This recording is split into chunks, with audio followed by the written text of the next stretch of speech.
Hi there. I'm so glad you're watching us tonight here on PBS Fort Wayne. The name of the show is Life Ahead, and it's for a good reason. What we do here on this topic or in this show every week is present you with a big array of topics that hopefully will give you some education and information to help you with decisions in your life ahead. That's the name of the show. And tonight we're going to be talking about a situation that maybe some of you have already faced. If not, probably at some point in your life with someone in your life, you'll have to make some decisions. We're going to be talking about hospice and palliative care tonight. With me is somebody you know because she's on the show a lot. That's Jesica Thorson. Jessica, welcome back. Thank you. Always glad good to be back. Always good to have you here. Yeah. And I know you have a vested interest being on a committee with, is it hospice? What's the committee you're on? Stillwater. Stillwater, okay. So Jessica brings this topic to us often. And Dustin Petersen, Dr. Peterman, nice to have you with us. Thank you. And you're in a position as an executive director at Stillwater? No, I work as an associate medical director. Okay. So I work directly with patients and families. Oh, all right. Good. I'm glad because we're going to ask you all to ask us questions. That's why we have this show, too, is to provide you with some things that you want to know about. I'll be asking them questions, but you're the real viewer right here. So if you have something you'd like to know about, just give us a call. The number's going to be down here on the bottom of the screen throughout the show, and we'll ask Dr. Petersen or Jessica. Jessica will be handling legal questions. She's an elder law attorney, and we'll ask them to address your situation. Okay, let's start out by talking about hospice in general, and I'm going to go to you first, Jessica. This is your arena here. What is hospice? There are a lot of misperceptions or misconceptions. Can you explain what it is now or what it has turned into? Well, the reason I picked the topic is because November is Hospice Awareness Month. And as an elder law attorney, I get so many questions about what hospice is, what's covered, when do we call and seek hospice care. Right. I think Dr. Petersen can do a better job of explaining what hospice is, but I know from my perspective as an elder law attorney, this is a #1 question. I think a lot of people wait a little too long to get some of the assistance that they need. They're afraid of it, they don't really understand it, and so I like to bring as much awareness as I can to what hospice is so they know when to call and who to call. That's why we're talking about this tonight, because again, a lot of people don't really understand the whole picture, or it's much different than it was 20, 30 years ago. Did it exist then, Dr. Petersen? Well, palliative medicine as a specialty has been around for about 30 to 35 years. Okay. But hospice itself started in the UK in the late 1960s. Oh, really? And then was brought over to the United States in the early 70s. Oh, so it's been around for a little while. Okay. Okay. I don't know that I really started hearing about it that much until 15 or 20 years ago. And I don't know how to say this. It was kind of a hidden subject then. If you had a grandma or a relative or somebody that had to go to hospice, you kind of didn't tell people. It was kind of the family secret, if you will. I hope that has changed. Have you seen that a possibility? It's still a struggle, and I think part of it is just our culture in general as far as being comfortable talking about death. And I'm sure Jessica sees this and her practices when people actually decide to come. I do think that, part of it too is the culture that we talk about fighting illness, fighting cancer, fighting things. Sure. And a lot of people have decided that, they think moving towards death or thinking about hospice is a matter of giving up. Yep. And I think that's very much not the case. So what we try to focus on is understanding what's important to people, what are goals that are achievable, how can we help them have the most good days possible that they have, and how can we fight for that quality of life within the constraints that we're dealing with. I like that phrase, the quality of life. It's not over. You're still experiencing life. Right. So why not make it the best you can? And Dr. Petersen, I want to understand a little bit more about palliative care. Is it, what it is, and is that a part of every hospice situation? Well, palliative medicine is the specialty that physicians practice that do hospice medicine as well. So palliative care is kind of a larger umbrella than hospice. And when I think about it, when I explain to folks about what palliative care is, even when I talk to folks in the hospital that are not necessarily looking at hospice, is that One is we're expert communicators, so we try and work with the patient and the family to understand their values and their goals, what's important to them, what are the things that they're scared about or they have fears on, and how can we help them. And we also make sure a lot of times when folks have complicated or serious illness, they have many different teams, different physicians helping to take care of them.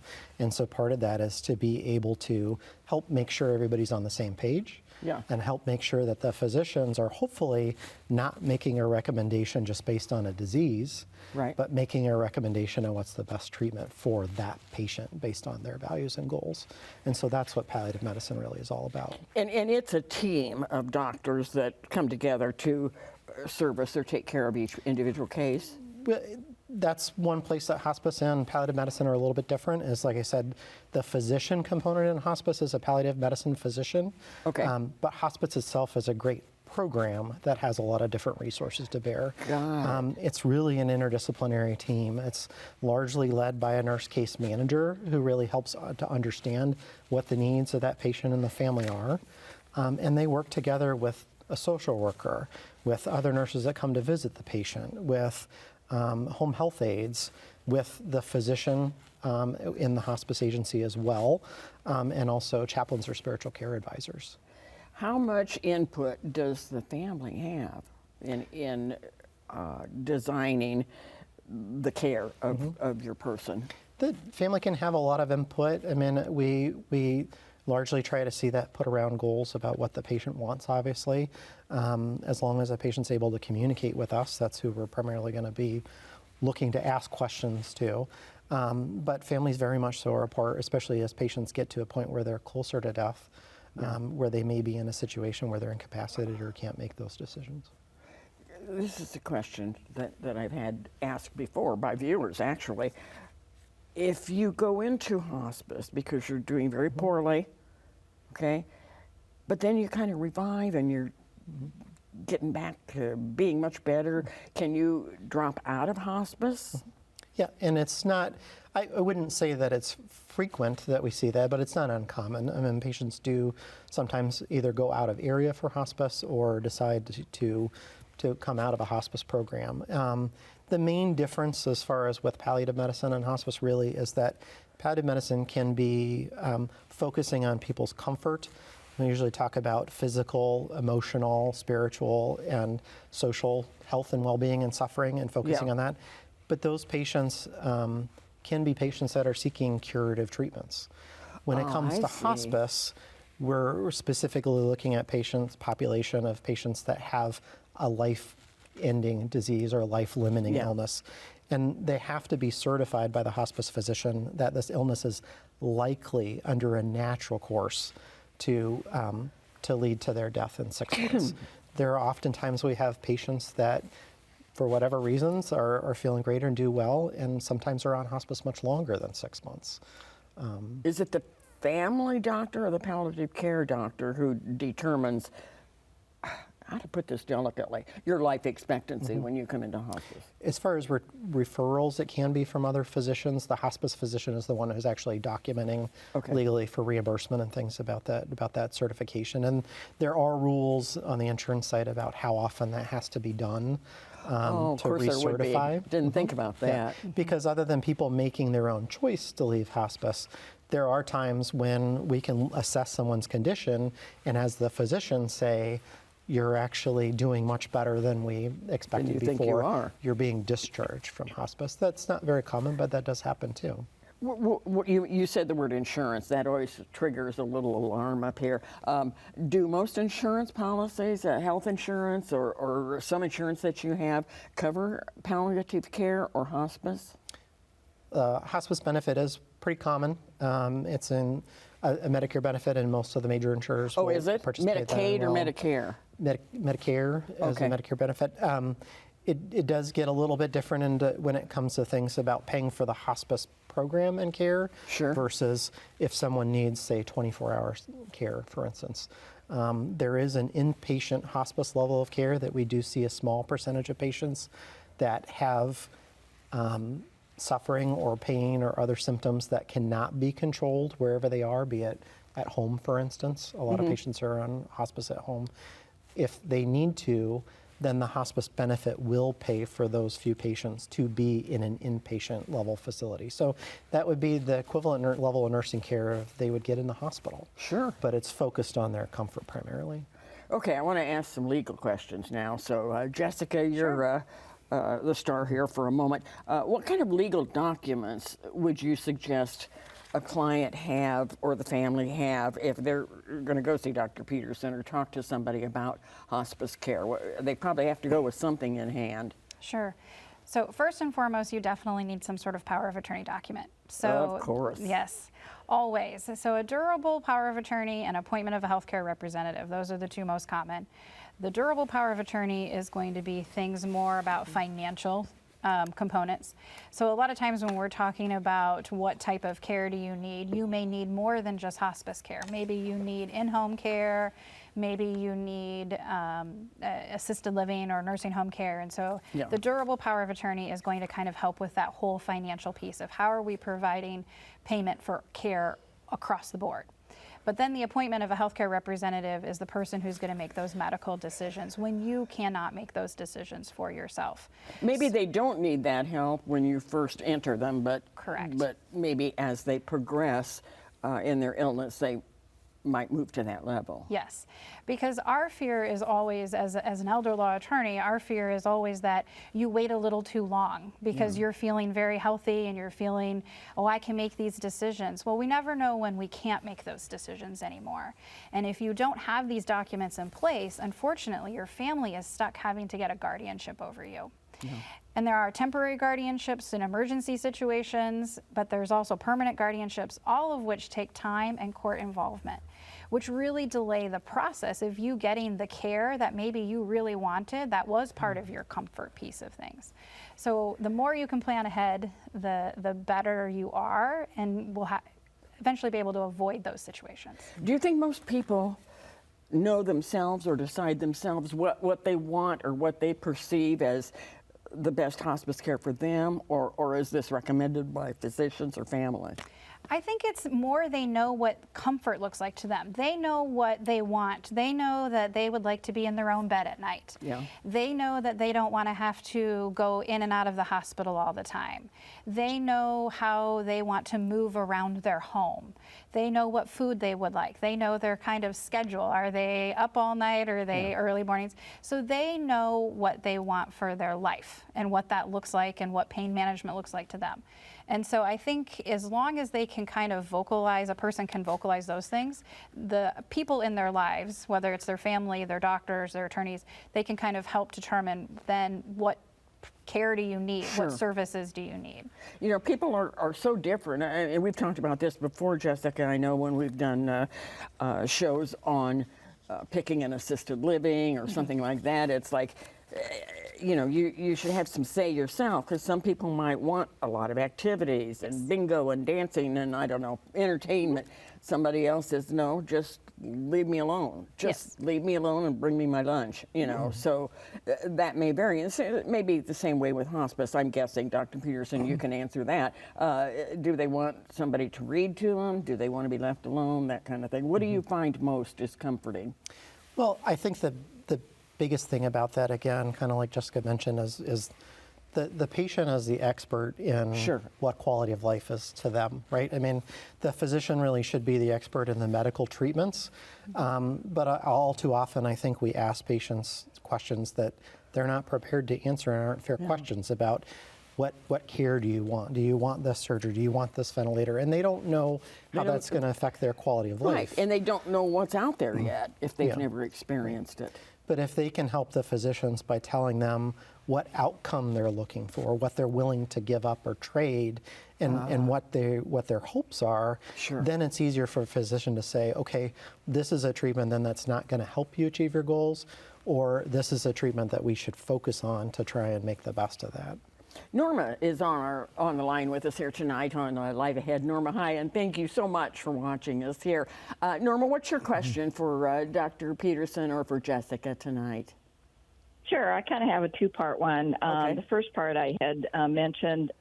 So is it customary once I had an elderly mother that was in her 90s, and she always had a history of urinary tract infections, and it had been recommended to do some kind of homeopathic or some sort of preventative, maybe antibiotics and cranberry and et cetera, et cetera. But once she got on hospice, they removed all those. And, then things kind of went south from there. And then the second question is what does a person who's looking for hospice, how can they gauge the type of services or the ratings of agencies that provide hospice? Great questions. Great questions, Norma. Okay, Dr. Petersen, you start, and Jessica, you jump in if you have a thought with this. The urinary tracting, I think, is a little bit difficult. Patient situations can be difficult. Often it's not uncommon to have some protocols or things in place, just like any other specialties of medicine as far as what to do. A non-uncommon practice is to look for certain screening criteria and symptoms that a patient might be having to determine whether they need a urinalysis or urine culture. Just because there's bacteria present doesn't always mean there's an infection either, and being worried about antibiotic-resistant infections. But to say... Excuse me, is it a typical thing for elderly people or women to have UTIs? It's not uncommon. Okay, that's what I heard. But I will say in general, as far as hospice is concerned, a urinary tract infection would be something that would be a comfort issue for a patient, and there's no reason at all, just because a patient's on hospice, to say we're not going to treat a UTI with antibiotics. Yeah. So I think maybe that kind of clarifies some of that. The other piece to that is that there are medications that are sometimes patients come to hospice on that are not necessarily primarily for their comfort. Doesn't mean the patient can't be on those, but sometimes those will be covered by the patient's insurance aside from their hospice benefit. All right, you're on, Jessica. Attempt the second question there. Where can Norma find information about, ratings of places or what facilities or programs are available? So there are national ratings for hospice agencies. Where do you find it? So you can find them online. Okay. Under what? I think it's just Medicare.gov, but Medicare. Okay. Yeah, Dr. Petersen may be able to correct me if I'm wrong. But my concern about sometimes those things is they're often delayed. So often those are based on surveys that hospice agencies provide or give to their patients after somebody passes away, and so sometimes that reporting is a bit delayed. So it could be accurate or inaccurate depending on how long it has been since. Is it like nursing home or assisted living facilities where there's like an annual, actually in-person check that goes into those? The state does come and visit and verify hospice agencies on an annual basis in Indiana. Yeah, okay. It's a very involved process. So not too much unlike hospitals being accredited. So is it like Jessica said, then go to Medicare.com and Google what? I believe there's information on there. The other thing I think it's important for folks to know is, at least when they're in a hospital setting, if there's a discussion about hospice, that families can have a referral to hospice agencies, even more than one. There's no commitment. Oh, okay. It's not like somebody has to make a choice before they ever talk to anybody, get more information to say, I don't want to do life-prolonging treatment anymore, I want to go on hospice, for instance. They can explore those options and have the folks from hospice agencies, more than one, even come to visit them in the hospital and talk about what they have to offer, help answer their questions before they make a choice. Who would have the most input or information? The people visiting you in the hospital or your own family physician? That probably You're depends not a little answering bit that one. on, That's a tough one, isn't it? It depends a little on their patient and the relationship that they have with folks and what the situation is in the hospital. Okay, all right, here's the thing, which sounds very simple, but a lot of people don't know.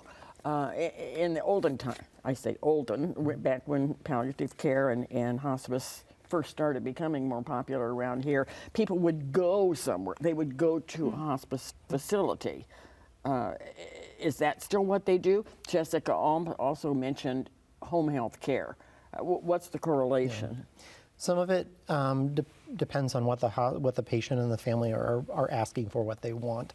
Some of it is dependent on resources, and some is depending on the quality or the amount of care that the patient actually needs. So like I mentioned a little earlier, inpatient level of care, some patients require medication so frequently or adjustments in their meds that it's not really safe, or it would not meet their goals for them to be at home or in a nursing home. Yeah. And they need to be in an inpatient level of care for hospice, even if it's for a short period of time to get their symptoms under control. Aside from that, it's not uncommon to see hospice agencies have roughly half of patients receiving hospice care in a home environment and roughly half in a nursing home environment. Okay, I got that. And this is a really individual situation, I'm gathering. It's going to be different for every one of you and every situation that you might have to face. We're just kind of trying to cover the bases of what some of the possibilities are. Jessica, when people come to you and want to search out a hospice place, okay, you make sure that they get a power of attorney and a healthcare representative. What else do you suggest they do before you send them somewhere, or how do you decide where you're going to send them? We spend a whole lot of time in these meetings talking about what care looks like.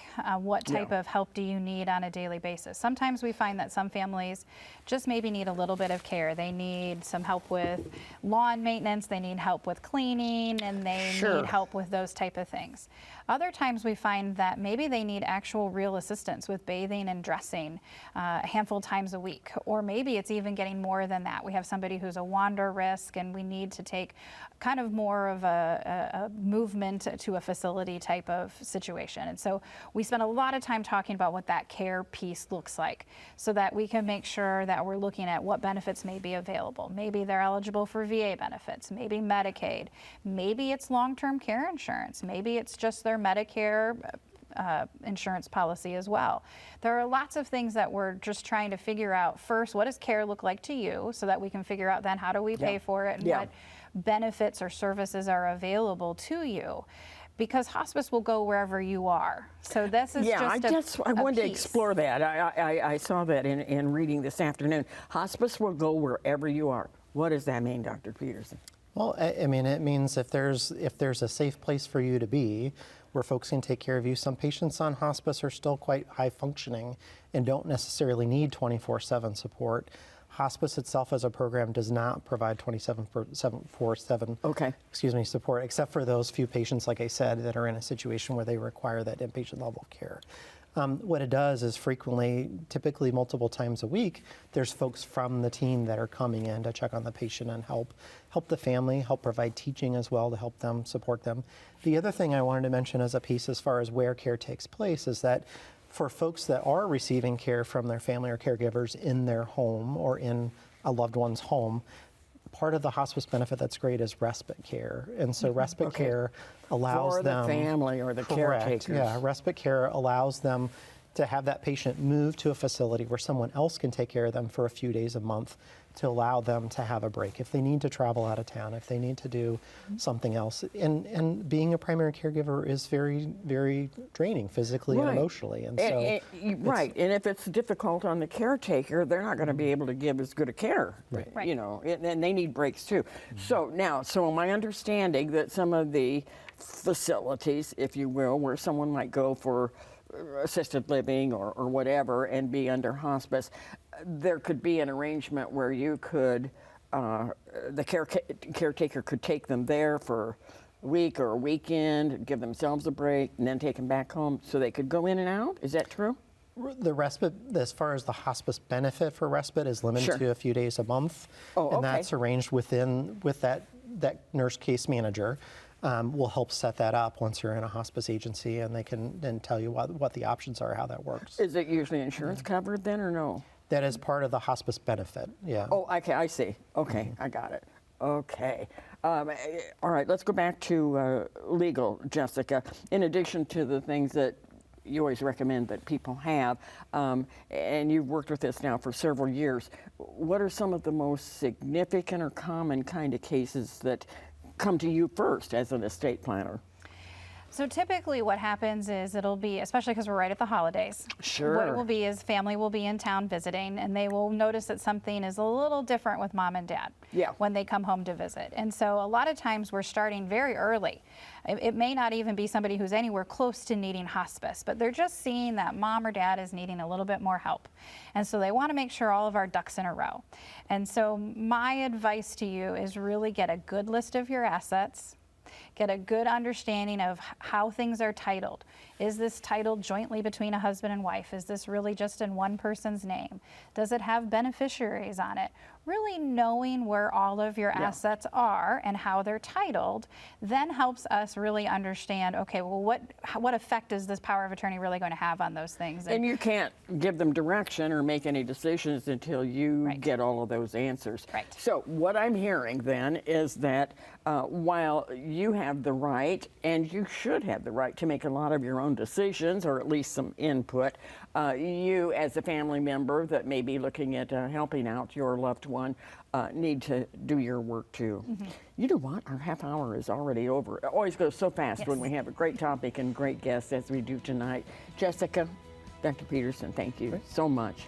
And for the rest of you, we'll see you right here next Wednesday night at 7:30 with another topic and some good guests with us. Good night.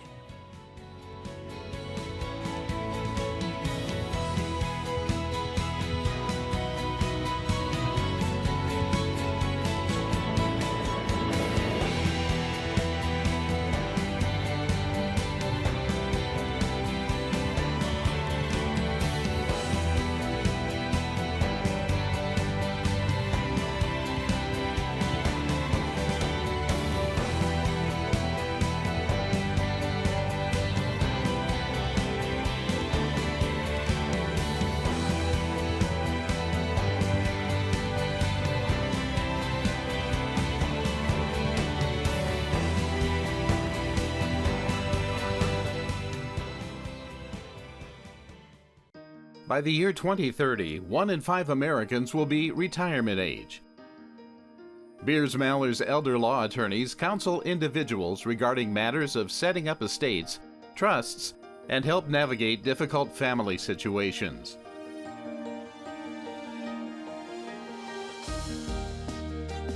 Beers Mallers, with offices in Fort Wayne, LaGrange, and Warsaw. On the web at beersmallers.com. The preceding program on PBS Fort Wayne was made possible in part by